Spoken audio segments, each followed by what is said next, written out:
the mainstream feminist movement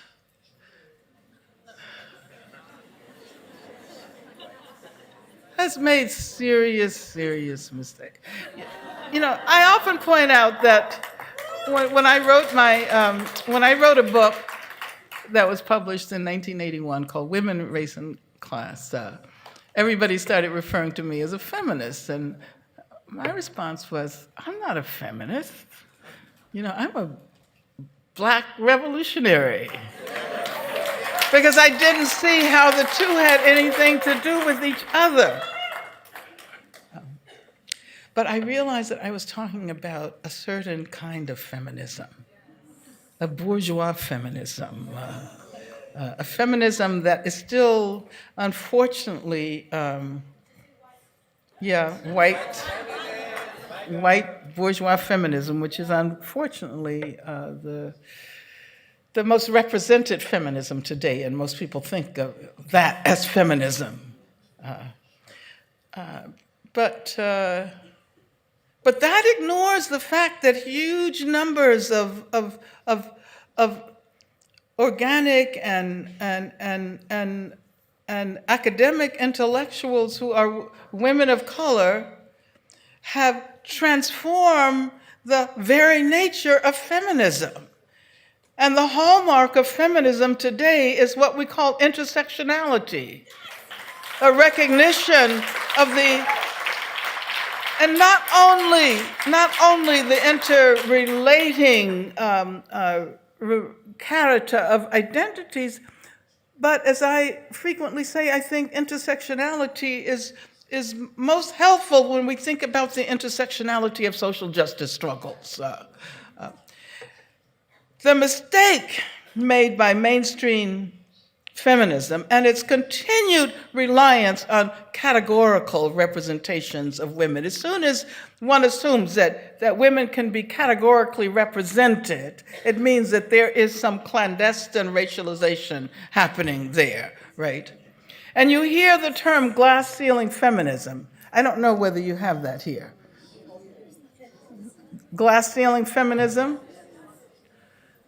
This is what Hillary Clinton represented. But glass ceiling feminism is represented, it's grounded from the very outset in hierarchies. I mean, how else does that metaphor work? Those who are already high enough to reach the ceiling are probably white, and then if they're not white, they are already affluent because they're at the top. All they have to do is push through the ceiling.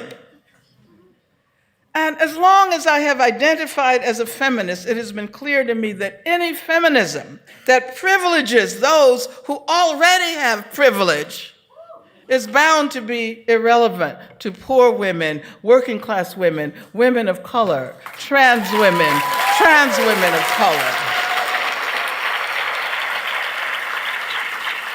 If standards for feminism are created by those who have already ascended economic hierarchies and are attempting to make the last climb to the top, how is this relevant to women who are at the very bottom? Revolutionary hope resides precisely among those women who have been abandoned by history and who are now standing up and making their demands heard. I truly believe, and men should applaud this, that this is the era of women. I truly believe that. And I am referring not to the women who only have to break the ceiling to get where they want to go. But I'm referring to the women at the very bottom, poor women, Black women, Muslim women, indigenous women, queer women, trans women. As a matter of fact, trans women of color have been most despised, most subject to state violence, most subject to individual violence. And so it seems to me that we can say that that people who have suffered in that way, when they begin to rise, the whole world will rise with them. The whole world will rise with them. If we stand up against racism, we want much more than inclusion. Inclusion is not enough. Diversity is not enough. And as a matter of fact, we do not wish to be included in a racist society.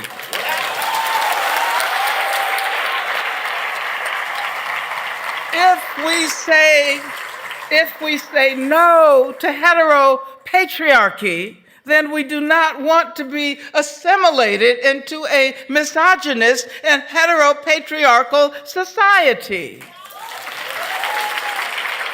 If we say no to poverty, we do not want to be contained by a capitalist structure that values profits more than human beings. If we recognize that those who wanted to solve the problem of slavery by creating more humane forms of slavery were employing the logic of racism, we say that those who call for police reform and prison reform while retaining the racist structures as they pretend to address the problems of racism, that they are absolutely wrong. And this is why we say no to carceral feminism and yes to abolition feminism. Yes to abolition feminism. And so I want to conclude by suggesting that our notion of revolution, our notions of revolution, need to be far more capacious than they have been in the past. Certainly, we need to dispose of what has become an unmanageable system of global capitalism that permits the 8 richest billionaires in the world to control as much wealth as the poorest half of the population. That is absolutely obscene. And even those billionaires should think that it's obscene.